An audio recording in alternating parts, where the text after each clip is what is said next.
இனிமே கண்ணை மூடிட்டு கடலை எண்ணெய் வாங்கலாம். ஏன்னா மந்த்ரா கடலை எண்ணெய் இதயத்தின் தயாரிப்பு.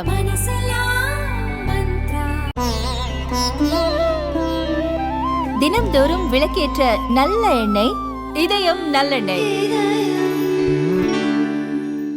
லெஜண்ட் சரவணா ஸ்டோர்ஸின் அக்ஷய திருதியா ஆஃபர். சவரனுக்கு ரூபாய் 1000 தள்ளுபடி. மே 12 வரை. பாரதிய ஜனதா தேசிய மகளிர் அணி தலைவர் வானதி வெளியிட்ட அறிக்கையில் கூறியிருப்பதாவது: நடுநிலையாளர்கள், பத்திரிகையாளர்கள் போர்வையில் பாரதிய ஜனதாவுக்கு எதிராக பிரச்சாரம் செய்வதை மக்கள் முறியடிப்பார்கள். நடந்து முடிந்த 3 கட்ட வாக்குப்பதிவில் 33 கோடி பேர், அதாவது 66.1% பேர் வாக்களித்துள்ளனர்.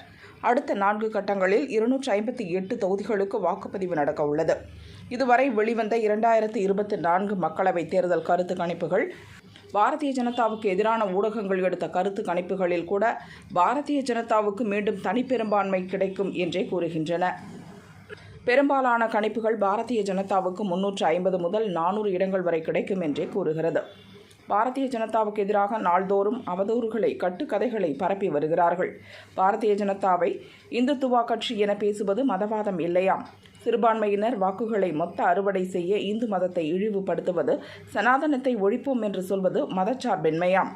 ஏன் இந்து மதத்தை, இந்து நம்பிக்கைகளை இழிவுபடுத்துகிறீர்கள் என்று கேட்டால் மதவாதிகள் என்கிறார்கள்.